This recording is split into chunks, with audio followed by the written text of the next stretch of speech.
আজকে আমি পটলের এমন একটা সুন্দর রেসিপি নিয়ে এসেছি যেটা পেলে আপনারা মাছ মাংসও ভুলে যাবেন। এক থালা ভাত এমনিতেই খেয়ে নেবেন। আর যারা পটল খেতে একেবারেই পছন্দ করেন না তারা এই রেসিপিটা অনায়াসে খেয়ে নেবেন। আর এই পটলের এই রেসিপিটা খেতে কিন্তু দারুণ স্বাদের হয়ে থাকে।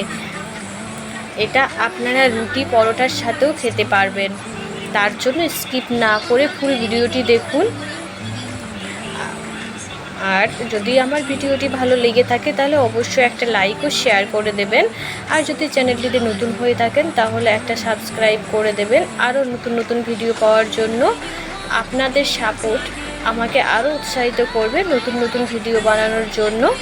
তো এর জন্য আমি প্রথমে এই যে পটল আর আলুগুলোকে সুন্দরভাবে কেটে নিয়েছি। এরপর আমি গ্যাসের উনুনে একটা কড়াই চাপিয়ে কড়াইটা বেশ ভালো করে গরম করে তাতে আমি সর্ষের তেল দিয়ে দেব। আর এই সর্ষের তেলটা ভালো করে গরম করে নেব। আর একে একে পটলগুলোকে আমি ছেড়ে দেব তেলের মধ্যে।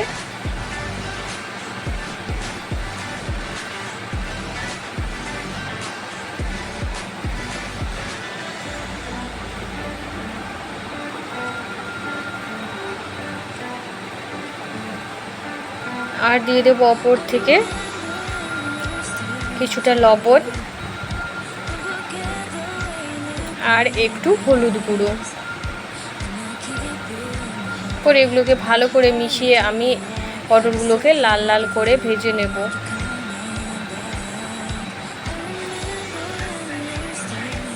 এই রেসিপিটার জন্য কিন্তু পটলগুলো বেশ ভালো করে ভেজে নিতে হবে।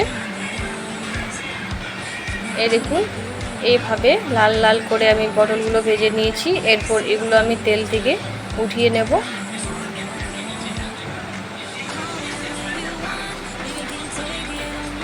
তারপর আমি ওই তেলের মধ্যে এই যে কেটে রাখা আলুর টুকরোগুলো দিয়ে তারপর সামান্য একটু লবণ দিয়ে এগুলোকেও আমি লাল লাল করে ভেজে নেব।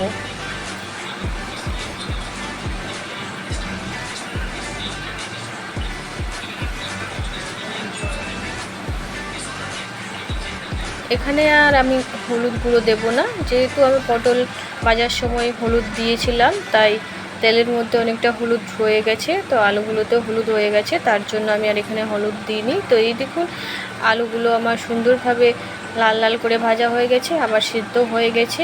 এই আলুগুলোকেও আমি তেল থেকে তুলে নেব।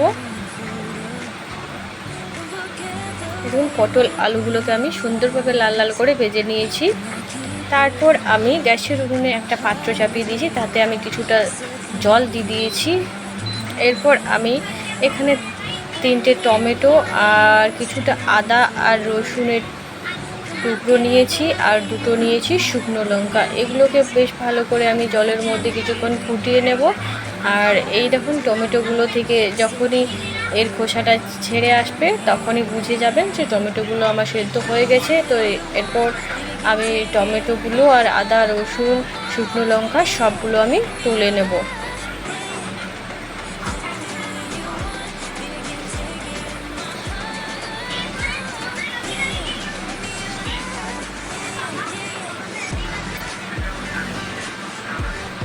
তারপর আমি এই যে টমেটোগুলো সেদ্ধ করেছিলাম সেগুলোর থেকে খোসাটা ভালো করে ছাড়িয়ে নেব।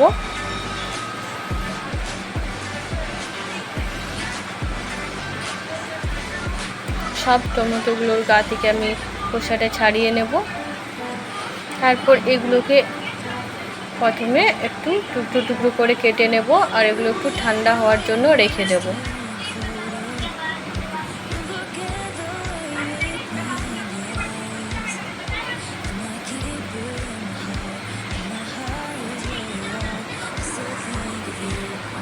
কিছুক্ষণ ঠান্ডা হয়ে গেলে এগুলোকে আমি একটা মিক্সার জারে দিয়ে পেস্ট বানিয়ে নেব।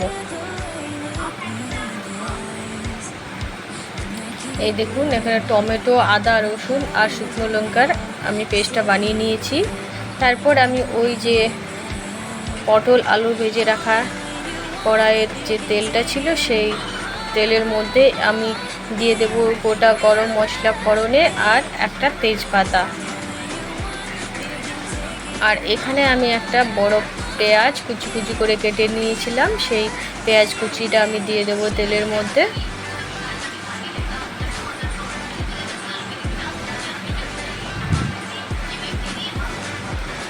পেঁয়াজটা আমি লাল লাল করে ভেজে নিয়েছি। তারপর এই যে টমেটোর পেস্টটা আমি করে রেখেছিলাম, সেই পেস্টটাই তেলের মধ্যে দিয়ে দেব।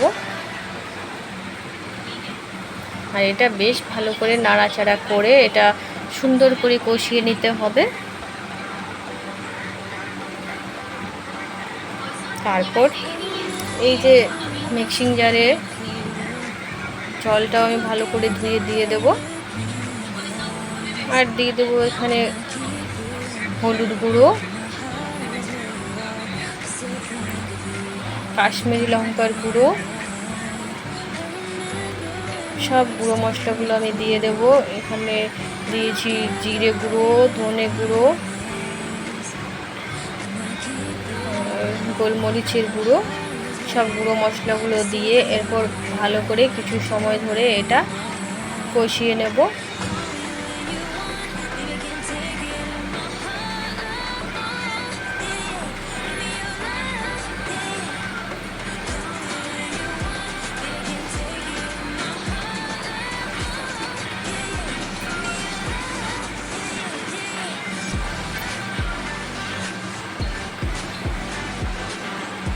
মশলাটা ভালো করে কষা হয়ে গেলে এরপর ভেজে রাখা আলু আর পটলগুলো মশলার মধ্যে দিয়ে দেব।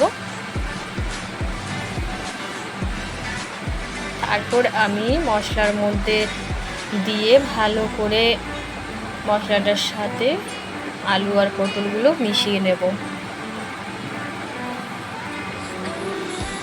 কিছুক্ষণ আমি এইভাবে কষে নেব।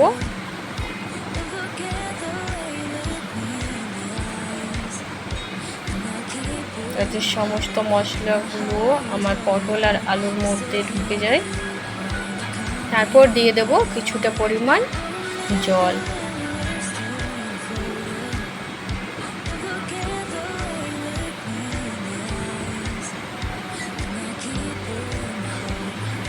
জলটা দিয়ে আমি কিছুক্ষণ ফুটিয়ে নেব। আর ওপর থেকে আরেকটু আমি নুন দিয়ে দেব, কারণ ভাজার সময় আমি সামান্য পরিমাণে নুনটা দিয়েছিলাম, তো নুনটা একটু কম হবে, তার জন্য আমি ওপর থেকে একটু নুন দিয়ে দিয়েছি। ওর জলটা কমে এলে ওপর থেকে দিয়ে দেব আমি একটু গরম মশলার গুঁড়ো। গরম মশলার গুঁড়ো দিয়ে বেশ ভালো করে নাড়াচাড়া করে এটা আমি নামিয়ে নেব। তো আমার রেডি পটল আলুর সুন্দর একটা রেসিপি। আপনারা অবশ্যই একবার বাড়িতে ট্রাই করে দেখবেন, সবাই আপনার প্রশংসা করবে। আর একবার বানালে আপনারা বারবার এই রেসিপিটা বানাবেন। তো নমস্কার, সবাই ভালো থাকবেন।